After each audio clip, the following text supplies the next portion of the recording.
right, so we are moving into our final week of the series, Distractions.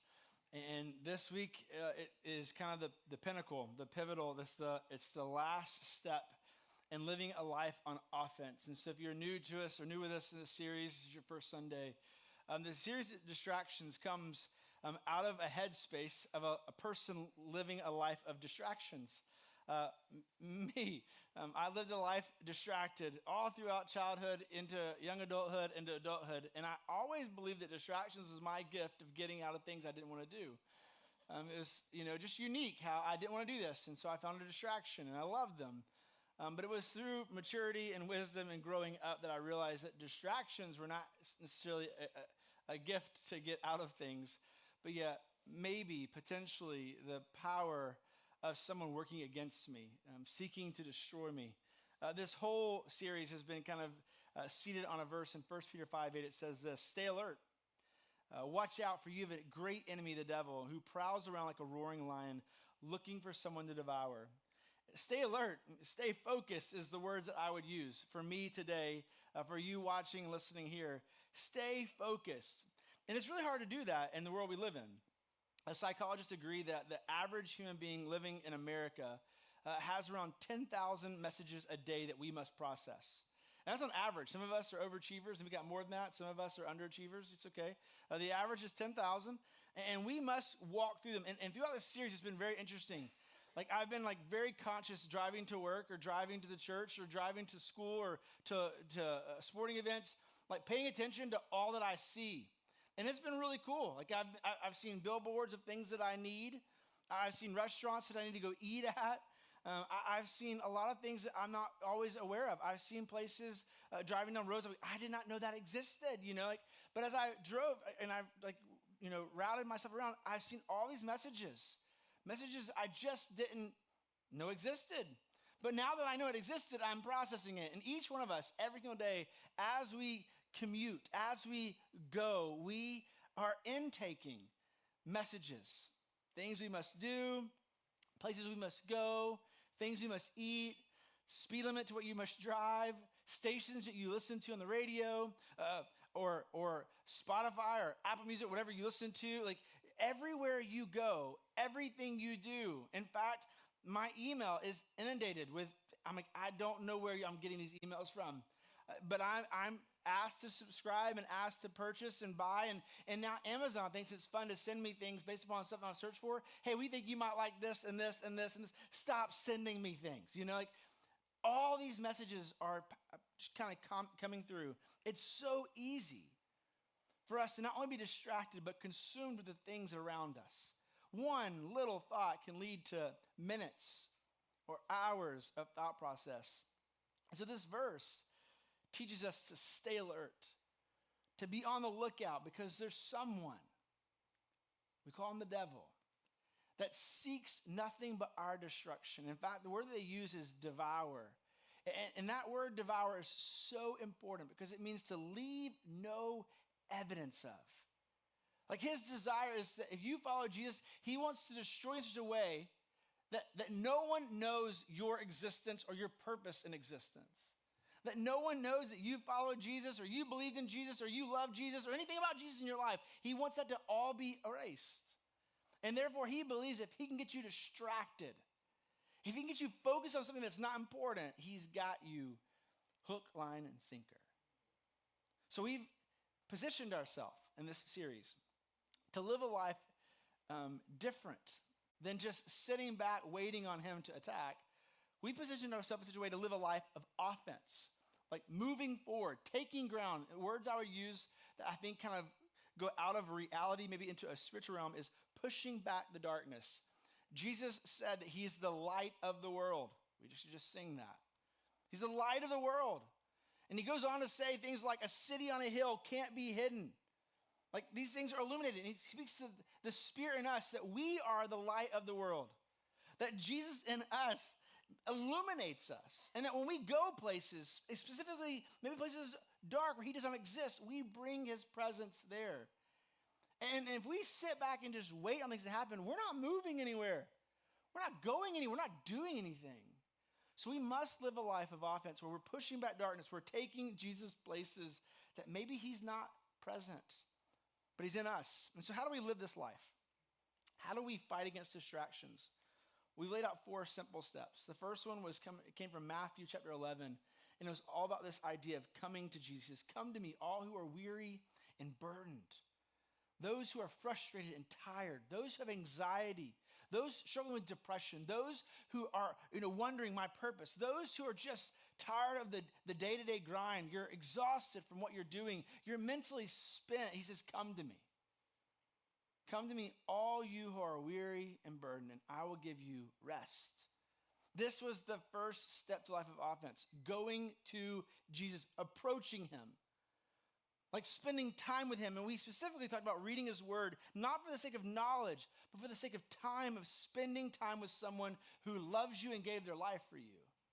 And as we approach him, as we come to him, he gives us something. He says, I give you rest. And if you were here for week 1, you're going to hear it again, but it's not sleep that he gives us. It's actually access to a supernatural power within us. It's beyond human strength or human will. It's this ability to have a mind refresh, a heart strengthen. It's clarity. It's direction. It's power. We go to him. We offload the things that are holding us back, that are weighing us down. And he gives us what we long for, the strength to endure, the wisdom to move forward, the desire and the passion to trust him as we look ahead and we're uncertain. He says, come to me and I'll give you rest. Come to him, run to him as our first step living this life of offense. Week 2, we talked about worship. And worship is more than just a song. We do sing, but it's more than that. In Romans 12, 1 and 2, it outlines that worship is this act of us bringing our life to him as a sacrifice. He says it's a holy and pleasing sacrifice, one that literally brings him joy, that we would come to him and say, hey, here is my life. I'm offering it to you. He says this is an act of worship, that when we give God our life, we are giving him access and control of our being. Hey, I'm surrendering my will and my wants, and I'm looking to you for direction and guidance. I'm stating that you know what's best and I don't. This is worship to him. And when we do this, we're empowering him to use us wherever he so pleases. This is a life of offense, that we can be used by him, that we, through obedience, go where he wants us to go and do what he wants us to do. And ultimately, we bring him glory and we experience his goodness. Like, this is part 2 of a life of offense, of saying, God, I'm yours. Everything I am, everything I have, I give to you. My life is an offering to you. This is worship, part 2. And then last week, we discussed prayer. In Matthew 6, actually, where we're going today, Jesus talks about prayer first. He says that we are to pray like this. Not when you pray or if you pray, because prayer for most American Christians is reaction. Something happened in my life. I didn't study for the test. And so, God, if you could just this one time rescue me, let my parents check me out. I feel sick. I need to go to the nurse. Get me out of this situation, right? That's prayer. It's reaction. I woke up this morning. I didn't feel good. Maybe something's wrong. God, would you make sure I'm well? I've got something it's really important. I can't be sick today. Could you just give me the strength? God, I was only going 75 on Truman. It's only 20 over. Could you just let this slide? We react and pray. It's always something happened, and so we go to God. But that was not the intention of prayer. Prayer was something that God expected us to do daily, hourly, often. And prayer is not a reaction to. It's a response of our worship, our life to him. We go to him, and he says, pray like this. And we learned about prayer, that prayer, the purpose of prayer, was to surrender our will, not impose it. When we pray, we're actually saying, God, I surrender my wants, my will, my desires for what you have, what you offer. Prayer is an opportunity for us to align with him. As we go to him and we say, provide for me today what I need. Not tomorrow or the next, but you give me today what I need. Your kingdom come. Your will be done on earth as it is in heaven. We're going to him saying, I want what you want. That's what prayer is. I'm surrendering my will, not trying to impose it. It's not, God, if you don't. Or God, if you don't listen or answer, then you must not be. That's not what prayer is. Prayer is not imposing our will or ultimatums. It's simply coming to him, asking and allowing him to align with us, align us to him as we surrender. And this prayer, this time of going to him, it is deeply opposed. Isn't it amazing that when we don't live a life of offense, man, things tend to just be easy. But when we step into this mode of pushing back darkness, we try to sit down and actually spend time reading our Bible. We try to daily surrender our life and sacrificially give ourselves to him to be used by him. Or maybe we try to spend the whole week intentionally praying specific prayers. God, would you use me in my place of work? God, would you allow me to disciple the next generation? God, would our church be filled with a desire to reveal you to the world, that you would use this church as a lighthouse in a dark space. When you start to intentionally pray these prayers, you find out how deeply opposed it is. When you want to have the desire to read his word, you realize just how, somebody doesn't want it to happen because you're distracted. That email that morning got your attention. The work that you didn't finish the night before, you got up early because you had to study. You overslept. You forgot to take your Bible, or you find out that all this is opposed. Why? Because you're on the offense. You're trying to take ground. You're trying to actually act out on your faith. You're putting into motion a trust that God's going to do something. And that's opposed. And so today we conclude with the final act of offense. There are more things in the Bible than just what I'm limiting to this week, but I believe that these 4 things will help us fight against distractions so we can stay focused. And the 4th one happens to be the hardest. And so we're going to walk through some very practical ways on this discussion of fasting. Fasting is the 4th and final offensive move. Now, I don't know if you've ever studied fasting before. It has become a recent phenomenon in our world. People are fasting for the sake of mental clarity. It changes your metabolism. Like, there are some good things, like fasting has been proven in the medical realm that it's good for you. Like, awesome, wonderful. But way before the medical realm approved it, Jesus spoke to it. And I'm going to say that he's the author of this kind of stuff. In fact, not only Jesus spoke to it, but even Old Testament spoke to it. It's been around for a long time.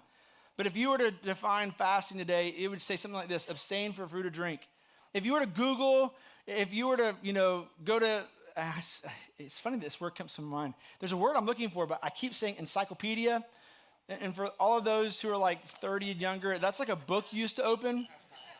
And you'd get like A and B and C, and like you would open it and it had pictures and it would give you all these words. Like, you could learn about fasting if you wanted to, but nonetheless, if you Google it, it would say to abstain from food and drink. And quickly the world begins to speak in this word fasting. And quickly it begins to share with you. Google it. It immediately begins to speak of its effects on you physically and mentally and emotionally, and how good it is for your body, and how good it is for your stress, and how good, and like quickly the world jumps in and speaks to it. But the truth is that fasting is way more than just a physical, emotional, good thing to do. Fasting is the act of denying substances needed for life. So if you're the root of fasting, you're denying yourself food or water, the things you need to survive. You're saying, I'm going to go without these for a specific amount of time. And that is fasting. But if you were to go to the biblical definition of fasting, you get this: it's abstaining from food or drink for the purpose of seeking the will of God. Fasting is this acknowledgement that God is above all things in our world and our life. And when we fast to abstain from something, what we're saying is, God, I'm going to abstain from food, acknowledging that you are my source and strength in life. I'm going to forgo water for a period, acknowledging that you are what supplies me and gives me life. Like that's the depth of fasting. It was this act of going to God saying, you are my source, not what this world has to offer. And now fasting is very interesting because as you start looking into it, you'll realize in the world that we live in, especially me, we have shifted our culture from that word. You know, we don't really fast often. We feast often. We love feasting. Actually, I don't want to speak for you. I love feasting. Like I love food. It's really good. And the world we live in tells us you deserve it. You have earned it. You have worked so hard. You just eat as much as you want. I almost said eat your heart out, but I think that's a bad statement. You know, like, thank you for a few of you who laughed. That was not meant to be mean. We love food, and the world says eat more. Like do this as often. I mean, you can't drive down the road without seeing something that you want to eat or some place you want to go. We love to eat, and I believe the world when it says eat more. You know, like go after this feast. I lean that way. A couple years ago, Jamie and I decided we were going to try something different, and this is not a ploy to diet, but we tried keto, and it was really a remarkable thing that we experienced. There was results obviously, but it was more about what it did mentally, emotionally, and spiritually than it was physically. When we jumped into this plan of changing the way you eat, basically you're doing is you're choosing to forego sugars. And I quickly realized in this first 2 weeks how miserable keto is. Actually, I didn't realize how miserable keto is. What I realized is how much I had learned to cope with food. Like food had become something really, really important to me. And I realized that not only did I cope with food, but I found joy in food. And I thought about it often. I planned things around it. You know, like, where are we going to go eat there? Then, you know, it was like, enjoy this for a second and be thinking about what's next, you know? Like, there's 3 meals a day, and I was excited about all of them, you know? In fact, some people say eat more than 3 meals a day. I'm good for that. 7, 10, how many times do you want to eat? Like, I leaned into this wholeheartedly, but I realized when I started to forgo some things that I loved, how much I coped, how much I found joy in, and also how much this thing that I loved had become an obsession. It was more than just to provide life. I mean, it was meeting me emotionally, physically. It was this, I looked forward to it. I thought about it often. I craved it. What was next? When's next? Like, where are we doing this and that? And for this event, let's have this. Like, I found myself obsessed. And so when I walked through keto and we began to forgo sugar, I realized, man, I am miserable. This is stupid. But what I actually realized is that everything that I found in food, Jesus wanted to provide for me. Everything that I looked forward to in food, Jesus was like, hey, like, I want to be that for you. I want to be your source of joy. I want to be your source of peace and comfort. I want to be your strength and help you with self-control. Everything that I'd found in this earthly substance that we need for life had become way more than a substance for life. It became a source of my life. And Jesus was like, hey, listen, I can be all those things. So fasting is our opportunity. It's a way for us to set aside, to disconnect from, to part ways with something that we need for life in order to say, God, I believe that you are sufficient. That you can meet me and provide for me what this earth can't. And so that's what fasting is. And so Jesus speaks to fasting. We have quite a few scriptures through Old and New Testament. I'm going to hang in one scripture today, one passage today that actually follows what we taught last week. So in Matthew 6, starting in verse 5, Jesus teaches on prayer. And his opening line says, when you pray. We talked about it last week. And so now if we go to Matthew 6, starting in verse 16, he says these words, and when you fast. So first when you pray, then when you fast. So we did prayer last week and fasting this week because Jesus taught it in that order. That's how original we are. Jesus says, and when you fast, don't make it obvious, as the hypocrites do, for they try to look miserable and disheveled, so people will admire them for their fasting. He says, I tell you the truth, that this is the only reward that they will ever get. But when you fast, comb your hair, wash your face. I'm going to add something to it. This is dangerous. Brush your teeth. Parentheses, Chris's version. Then no one will notice that you are fasting, except your Father who knows what you do in private. And your Father who sees everything will reward you. He starts off with these words, when you fast. Jesus is teaching us something very important. Like when we read scripture, sometimes we read them as if it was for the person listening to Jesus speak. And we forget that his word is timeless. That just as much as it was for them, it is for you and me and generations to come. It's as if he's speaking to us. Hey, LifeBridge, when you fast, it's expected. Jesus doesn't say if or maybe or occasionally, but when. This is a practice that we as Christ followers, we should observe. We should try, we should practice. Okay, so that's first and foremost. And notice he says this, don't do it for the attention of the world. A lot of times our motivation is off. We might have the right intent. Yes, fasting is good, but you know what? I probably could use to lose a few pounds. It'd be good to fast. You're right, we should fast, but the motivation behind the fast is wrong. Man, I should fast, maybe it'll help my spouse, like see Jesus, or maybe they'll follow Jesus. I should probably do this so that maybe my kids will start listening to me, or maybe we'll get this. Like we move into the word fast and the action of the fast, but for the wrong reasons. He's like, hey, don't do it for the wrong reasons. Don't do it because you should and it's good. And hear me out, time out real fast. If you live in like a rhythm of fasting because of its health benefits, keep doing it. Like this is not you're wrong, you're doing it the wrong way. That's not what this is.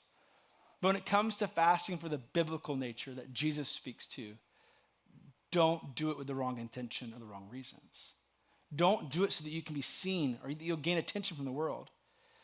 You do it with an expectation from God. He says very clearly, and your Father who sees everything will reward you. When you oppose life-giving substances on earth for the sake of saying, you are my life-giving substance, and you are sufficient, Jesus, you are all I need, go with the right reasons. Go to him because you believe that he has what you need to exist, that he can provide what you're lacking. Don't go because you want the world to see you. And listen to this. Here's what fasting actually begins to do to us. Fasting stretches our hearts and gives us a perspective beyond our current or potential pain and trouble that exists around us. Fasting stretches us. It gives us the ability to see beyond our current circumstance. Looking to God, placing our trust in him, saying, you have what it takes to get through this. You know what I need to learn in the midst of this. And I'm looking to you, not it. Fasting, and it helps stretch our heart. It focuses us on Jesus, not what we are finding contentment in or satisfaction in or joy or pleasure in. Not only does it stretch our hearts, but it's here that we get the strength to battle against our sin and weaknesses in our life. Like when we fast, when we forego or go without something that we find joy or satisfying or a life, and we look to God, we are usually bringing to him something that says, hey, listen, I'm struggling with this. This does not satisfy me for more than a day. But you satisfy me for life. So I'm going to come to you and ask for your help to get beyond this, or to overcome that, or to gain clarity with this circumstance. Or, hey, I'm hurting and I need your joy to be made complete. I need your peace that I can't find. It's not only stretching our hearts, but it's preparing us to battle against sin and the weaknesses of our own life, our own world. And it's in fasting that we have the potential, this is what it's for, to acknowledge to God how discontent we are with the world's provision and how much we long for what he provides. Again, fasting is not just a health benefit. It's a deep spiritual long. We were created for more of him. And fasting teaches us to let go of the things of this world and latch on to who he is and what he provides. Now, he says when you do this, it's not a daily thing. It's not every single day we do this. It's a thing that we approach God when things in our life maybe are becoming a little bit uncontrollable. When things in our world just don't seem to measure up. When we realize I just can't seem to escape this or get beyond this. When I need help overcoming this. When I can't seem to escape that, or I can't seem to forget this. This is what fasting is for. So just in your mind for a moment, ask yourself the question, like, God, is there anything that you can't get beyond? Is there anything in your mind or your heart that you can't seem to gain control over? Is there something in your life that you need constantly and you can't seem to escape it? Is there something happening in your world that you don't know how you're going to get over it or through it or around it? Man, is there a hurt in your life that you just wish you could move past, but you can't? I mean, words that we would use to celebrate recovery is, do you have a hurt, a hang-up, or a habit? This is a prime reason for fasting. And so, I'm going to give us like 6 parameters, 6 steps for us to walk away with in like 8 minutes, okay, maybe 10 minutes. And these 6 guides are all for one thing, that you would intentionally set aside time this week to fast. I was going to put our whole church on one day and do it, and then I realized, listen, that means that we all know what everyone's doing, and it's kind of like against what Jesus said, so let's not do that. You have permission. You don't need to tell me. There's no one going to check on this. You don't have to report anything. But I'm asking you this week to try, maybe for the first time, maybe you've done it before, but to intentionally fast, to go without something. We'll talk about that something in a minute. In an effort to intentionally turn your focus on God, asking for his will to be done in your life. So 6 steps, parameters, guides to help you when it comes to fasting. The first thing is that fasting is not easy, so start small. If you think it's easy, you're probably not fasting. Start small. It means this. Listen, you know your health, you know your physical ability to abstain from something. So in regards to food or water or coffee or Coke, we'll get on the liquids in a minute. Maybe start small. Maybe this week you forgo one meal every single day for 7 days. You would say, hey, you know what? I'm just going to try to go without breakfast or lunch or dinner, and I'm going to just move past this one meal to allow my body to adjust to what it's like to skip or miss. Your body will know when you skip something, especially food or water. It's very, very keen on you giving it what it wants, or at least what you've been giving it recently. So start small. This is all about practice, not perfection. The second step would be this. Plan what you will do instead of eating. Fasting is not something we do because it's cool or convenient or fun. Fasting is something we do because we want to depend on God. We want to strengthen our faith and trust in him. And whatever is happening in our life, it's either not sufficient, we need more of it, or we can't get control over it. It's a hurt, a hang-up, or a habit. Hey, there's something going on in my world. I can't see beyond it. I can't get through it no matter how hard I try. I can't get over it. I can't stop it, quit it. I'm constantly thinking about it, and I always want more of it. That. We don't just stop We don't just quit. We plan. We plan what we'll do instead of forgoing that thing. So I have on here, plan what you do instead of eating. Fasting is very intentional. I'm going to stop eating for one whole day. I'm going to miss 3 meals. Some of you have 5 meals. On my eating plan, it's 25 meals. It just depends. But you have to be really intentional. Because skipping one is doable. Skip breakfast. Feels pretty good. I got this. By lunchtime, your body will let you know you have done something wrong. And it needs to be corrected immediately. You will feel it deep within your gut. It's called your stomach. And it's saying, feed me. There's an old movie of a talking flower. Anybody remember that? Feed me. Oh my gosh. Yeah, that's really good. Welcome to ADD. It's awesome. I'm lost now. You must be intentional. Okay? Like you must, because when you choose to fast and you deliberately forgo something, you will find that the only thing you think of during your moment of absence from something is that thing. So if you choose to go without food, you might find yourself all day thinking about how good food sounds. I remember that 2-week gap of keto. I remember thinking, as my body was literally saying, you're dying, I remember thinking about Reese's peanut butter cups and how good just a little hint of chocolate and peanut butter would be. Just a little bit, not a whole one, just one cup, even a miniature one. And I could find myself lost in consuming thoughts of just how good that was and how satisfying. And this was an experiment. This was health related.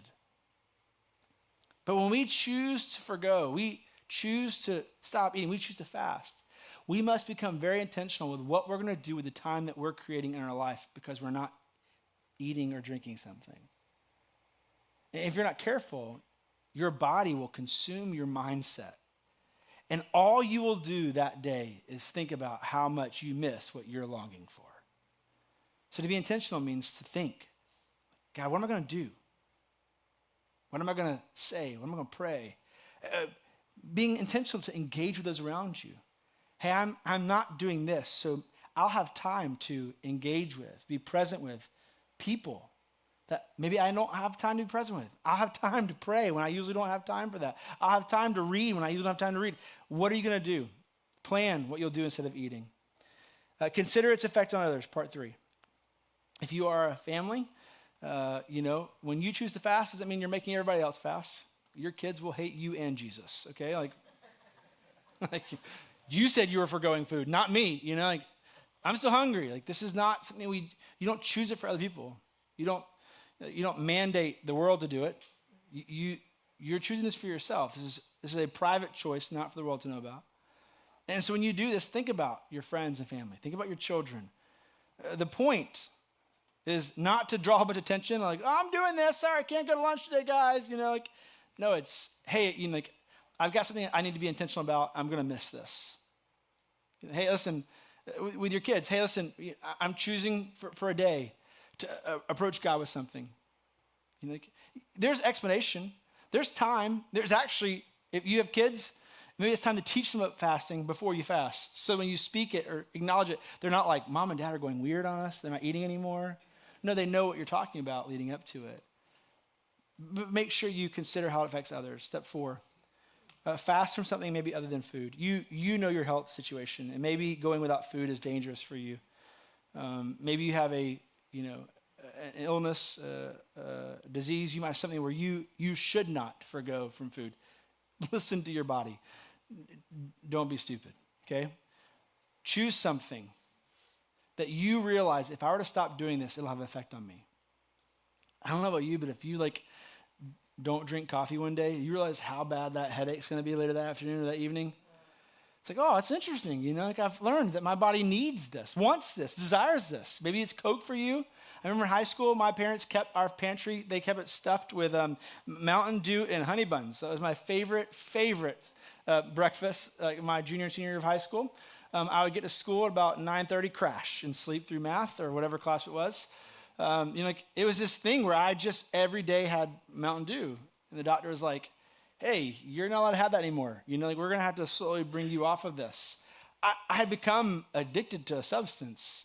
And when that substance wasn't given at a young age, teenage years, you realize the consequences of your body longing for something. The head hurts. Your mind's consumed. You're miserable. What am I going to do with my life if I can't have this? It's amazing how caffeine acts just like a drug. So think about it. Is there something other than food in your life that has a hold on you? Man, do you find yourself escaping in social media?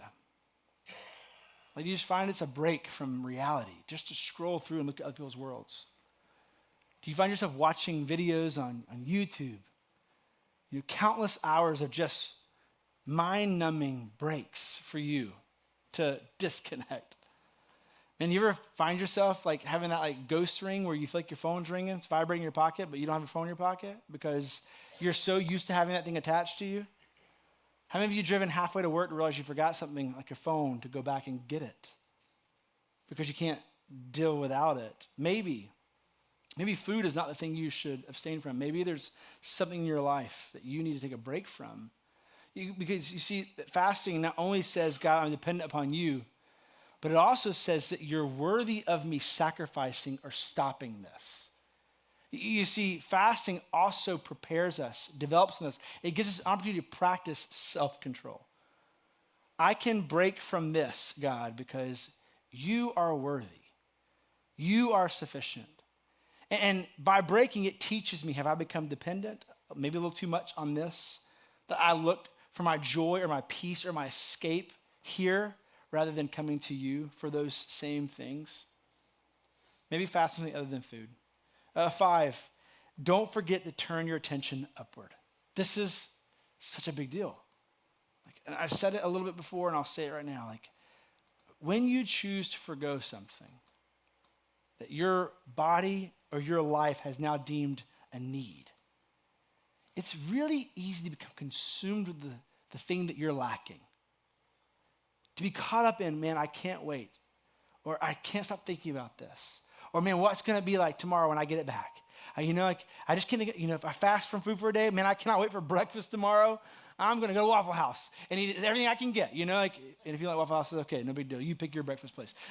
You can find yourself getting easily consumed with, just get through, endure.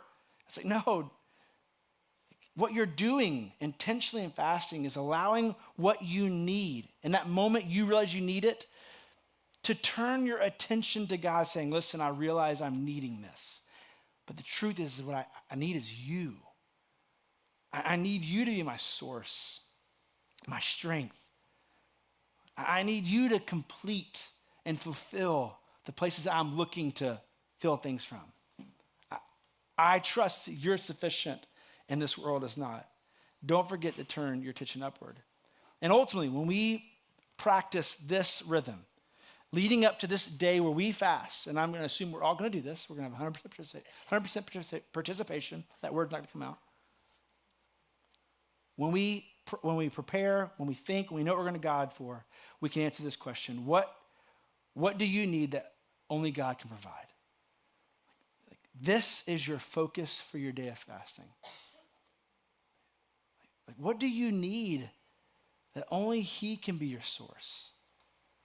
When you abstain from or forgo or cut out of your life something for a day or a season, when your body and your mind and your heart long for it, how is that going to remind you to go to God for what you really need, what you're really looking for? What is it in your life that if He doesn't, you're going to miss out? If He doesn't, you feel like you're not going to get through. This is the purpose of fasting. This is what we do it for. That we could intentionally set aside time, space to say, God, you are everything I need. You are sufficient. And when my body and my head and my heart long for something that this world has provided, I'm going to turn my attention to you, saying, you are my source. You are my strength. And I'm going to allow this need in my life for this to be turned and say, but it's you that I need more. It's a reminder. And in these moments, we can rest assured that we get what Jesus says. He does not make promises He does not intend to keep. And He says, and your Father who sees everything will reward you. I don't know what your reward is, but I can tell you it's better than what the earth can provide. It's better than anything in this world. Maybe it is a peace that surpasses understanding. Maybe it's clarity or wisdom for the choice ahead of you. Maybe it's the strength to never turn back to that substance again, set apart from food or water. You do need those. Maybe you can get the courage to confess or say something you've been holding on to for a long time. I don't know what you need, but he's very clear. He will reward you. He will meet you where you are. We must make the choice. So this week, I urge you, practice. Choose something that you're going to abstain from. You pick it. It's between you and God. And say, God, I'm going to set aside this. And what I'm going to replace this with is more of you.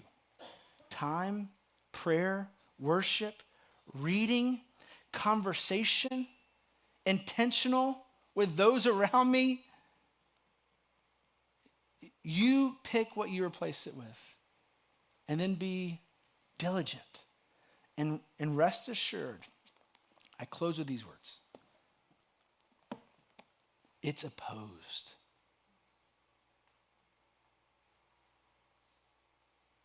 The day you plan everything out, things will go wrong. Your boss will want to take you out to the biggest lunch you've ever dreamed of. He's going to cater in the best food. You know? You're going to choose to go without or choose to abstain, and man, something's going to be released. You know, like, I'm going to go without video games, and your favorite game's going to be released during that time. You know, I'm going to stop watching this show or engaging in this, and man, did you hear about that? It's the next episode came out. Like, you're going to have this desire that's going to pull you. Rest assured that's opposition. And may that, because we're acknowledging it ahead of time, may that give you the strength to press on, to endure, and trust that God, you have something in this for me as I choose to put you and prioritize you before everything, even life-giving substances. And when you do this, make note, write down, what did you experience? What did God teach you? What did you realize? Don't forget what he does. This will give us the inspiration to do it time and time again. Let me pray for us. God, thanks for the day. Thanks for the truth of your word. And just thanks for the practical side of you, that you lead us to practice something in our faith and our trust in you that teaches us to depend upon you and you alone. It teaches us that you are sufficient, that you are better than anything this world can provide. God, you give us words like taste and see that you are good. Fasting is our way of tasting the life of you, of seeking and finding pleasure in you. God, help us this week have the strength and the courage to set aside maybe a day, maybe a meal, to forgo something that's deemed necessary in our life for the sake of replacing it with you. May we find you to be satisfying. May we find you to be pleasant. God, may we realize just how important you are over the things of this world. We love you, Jesus. It's in your name I pray. Amen. Thanks for being here. You're dismissed. We'll see you next week.